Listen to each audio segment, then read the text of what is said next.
This is MJ.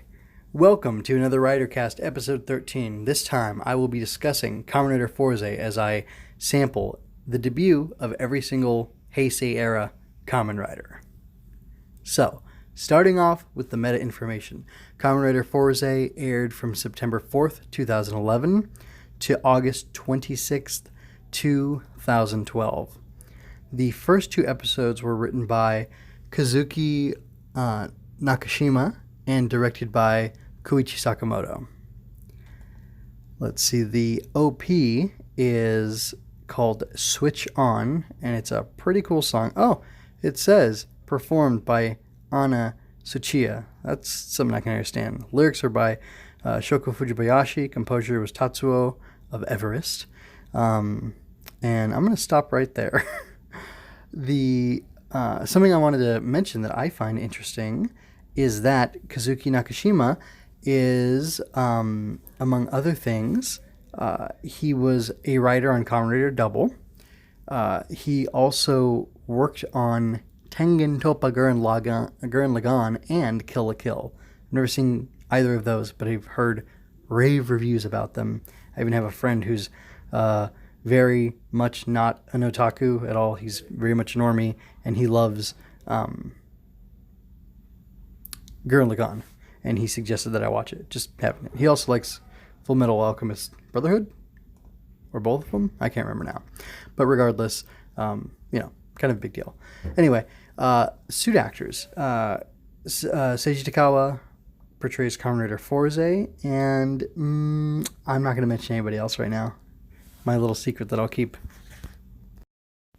The premise of Kamen Rider Fourze is that Utahoshi Kengo and Yuki Joji are trying to stop the Zodiarts, who abuse cosmic power concentrated in astro switches that Utahoshi, or that Kengo has a bunch of, and these evil switches that Zodiart switches, you could call them, that are in possession of somebody lurking around Amanagawa High School and distributing them to the student body, including an old man in an egg chair. Anyway, they want to fight against these guys. Gentarou Kisaragi ends up transferring into school. He's an interesting fellow, and he gets himself involved in the situation and decides to fight against the Zodiarts because Kengo, who is kind of an invalid, he's got an ailing body that can't handle it all. He can't be Fourze. It's too much strain on him. So Gentarou, who wants to befriend everybody, befriends him, sort of to spite him, and then also decides to go ahead and help him. And that's what I'm going to say the premise of Kamen Rider Fourze is. The cast of Kamen Rider Fourze is pretty interesting. I already described Gentarou and his desire to befriend everybody at the school. Apparently, when he and Yuki were kids, he decided that he was going to have 100 friends, and then he tells her, "Hey, I've got 1,000 friends." And beyond that, he says he's going to become friends with everybody in the high school. And he's chipper, he's enthusiastic, he has a very fun personality, and he's a little wild. He looks like I think they call it Bancho, which is like a Yusuke and Kuwabara from Yu Yu Hakusho. That's my point of reference. It's, school level gang members, and I don't know, they tussle and do things like that, and try to live free and be happy and stuff, which is great. And he brings that all that attitude with him, and he's a very bold character. It's funny when he anyway, I'll move on to talking about Kengo next. So Kengo is irascible. So Yuki is his friend somehow, probably because she's a competent, smart geek, and I don't know, maybe driven and ambitious too. But she's very poppy, and it's kind of shocking that they would be friends because of the personality clash, between the two of them.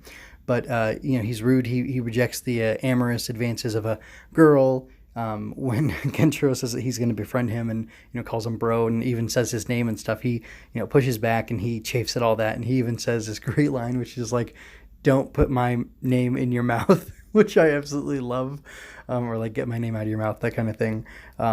Very, very fun, like I don't know, like a counter character, an anti-hero type thing is going on with him. So I really like his dynamic. But then he's got this tragic backstory that I won't really go into too much. That makes him a really compelling character as well. So he's complicated, and I like it.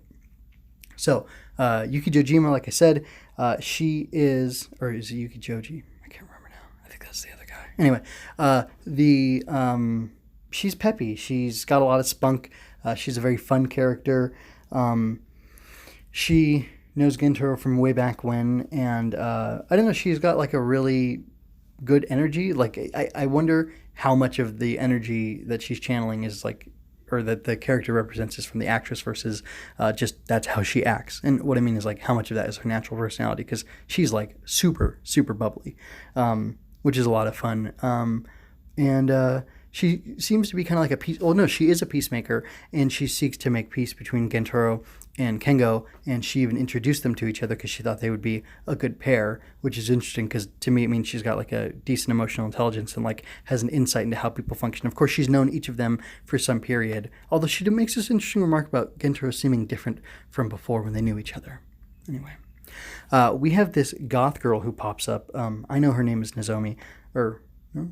Anyway, it's been a while since I've seen Fourze, and they don't name her in this episode, but she represents right now to me a lot of flavor of things to come in the show, or like just how weird and wild Amanagawa High School gets to be, and that's something that I really enjoyed. And I think the school has a character, and it's like a composite character based on all the weird and outlandish characters who appear in the show, like the goth girl, and like the captain of the American football team, Shun, and Miu, the queen of Amanagawa High School, who's a cheerleader and whatnot. They're a couple, a power couple. And there's even this teacher, Osugi, who, he's the guy with the suspenders, really skinny. Anyway, he, like, kowtows to them. He just treats them with all this deference, and it's really gross to see as a person who was a nerd in high school. I identify with the person who was the switcher, which is the person who turned into the Zodiart, but I'll talk about that later, I think, at the end. Something else really interesting that I like, I said the school has like a character, and it's a composite of all these other people. Like, they have sects, they have cliques, they have all these different groups, and in the lunchroom, Gentarou doesn't get that, and Yuki has to come along and explain that to him, and that's a really fun element, because that's pretty accurate. I don't know if in other Japanese high schools it's like that or not, but that's definitely how it is here in the States, or at least in the high schools I went to. So anyway, by the end of episode 2, there's an uneasy alliance, so to speak, between Kengo and Gentarou and Yuki. But Yuki, of course, is the one bringing them together anyway, so it's not like she's, it's not like it's actually rough, from her perspective. But just Kengo's got this dismissive attitude, and he is begrudgingly working with Gentarou, and definitely doesn't want to call them, say that they're friends at this point, which is a lot of fun, and I like the clash of their two personalities. I really enjoyed the design that's present in Kamen Rider Fourze. There's not too much to talk about, because they only feature some of their items, but like there's Powerdizer, which turns into a big robot for fighting Zodiarts, and it has a vehicle mode and it has a launcher mode, and it's bright and yellow and dumb, and it's just cool. That was a lot of fun. It's a very ridiculous item, and I want to know, did a high schooler build this? Where did this come from? I don't know. But then they've got this weird hamburger. I think Kengo calls it burger meal, and he sticks a switch in it, and it has a camera, and it can record stuff and project stuff, and it spies on the school for him. It seeks out the Zodiart, and then he uses it later in a fight to analyze the Zodiart and find a weak point. And then there's the Fourze driver, which is pretty cool. It's gray. It's clear-ish gray, and it has a diagram of Fourze's body, and it shows what the 4 switches that go into it. They affect the 2 arms and the 2 legs. It shows how they do that, and shows when they're activated, and some light comes out of it and stuff to show the different powers that he's activating by activating the switches. Speaking of switches, you've got evil switches, Zodiart switches, that the glowy eye guy has, and there's this last one thing that happens where it mutates somehow, and it gets all spiky and weird and creepy looking, and then the switcher uses it, and then they turn into a monster, but their body is left behind. So it's like their mind or their soul enters the Zodiart's body, and their body is left behind, and that's really cool, creepy, and wonderful, like I like to say all the time. And then I really enjoyed the design work on Hercules? No, not Hercules. Orion. Yes. He's got a big beard. He's all red. He's got all these cool lines on his armor, these interesting details. Plus, he has the zodiac pattern, or not the zodiac pattern, but the constellation pattern on him, which is really neat. And then, like, they do something ridiculous in the show. They go into space. Power Dizer launches them into space, and then Fourze uses his powers to destroy the Zodiart and get the switch and destroy that and stuff. And that's really like wild and weird and crazy. Another wild, weird, crazy thing is that they include reference to other Kamen Riders as urban legends, even Riku Sanjo's, Futo guys, which is pretty fun. So overall, Kamen Rider Fourze, I'm going to say I liked it. It's good. It's weird. It's quirky. I think the show definitely pushes, the humor is well executed, but the characters are like ridiculous. They're cartoonish even to some extent. And that's kind of fun, especially because that's mostly the background characters or the more bit characters. You've got extras like teachers and other kids in the school. Like there's this one bit where Gentarou is looking for information on who the Zodiart might be, who the Switcher is, and it turns out that he runs into these tough guys, and they end up having a full-on fight. And then he gets abducted by the football team, and then they beat him up and stuff, and then the Zodiart comes and gets in the way and stuff. So it's really interesting, and it sets up character arcs for people like Shun and Mew who are in the opening, who apparently become part of Fourze's team. So that's pretty interesting.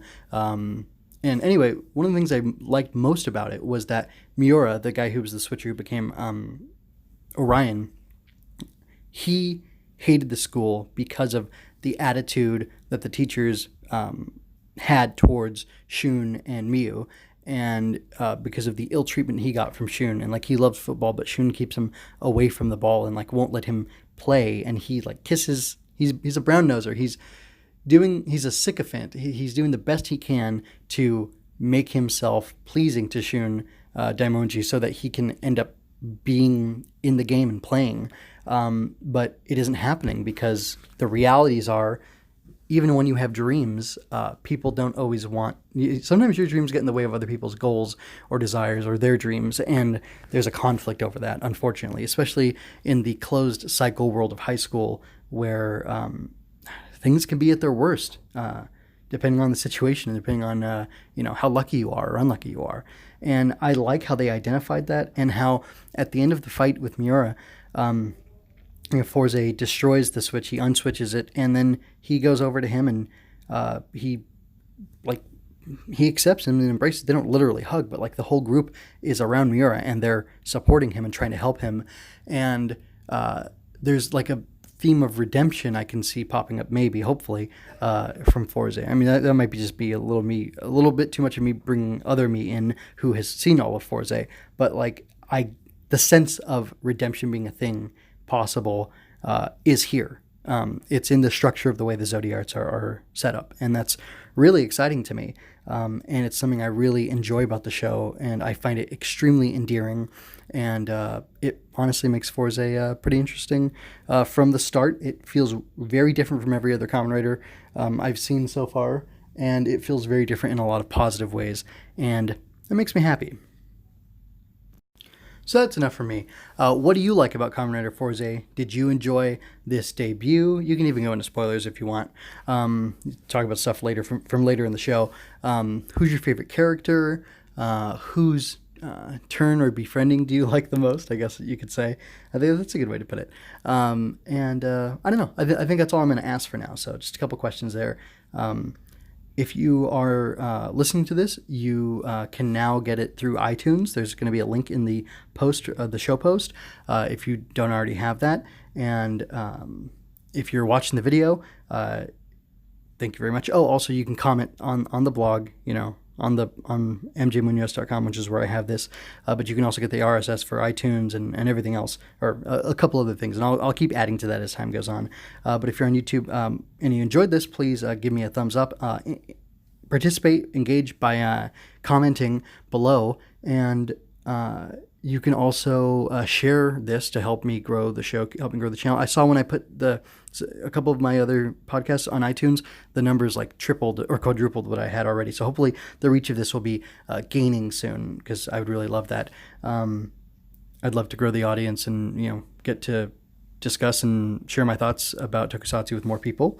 So anyway, engagement's great, and then that'll help me if you engage with what I'm putting out here. And if not, or once you've done that, if you want to help yourself, you can subscribe and ring the notification bell so that you get notice of every time I release another Ridercast, or Going Ultra, which is coming back, or King of Hearts, Queen of Sorrows, or one of my random CW superhero shows, or whatever it is. So anyway, thank you so much for your time. Thank you for listening. Thank you for watching. Until next time, be well.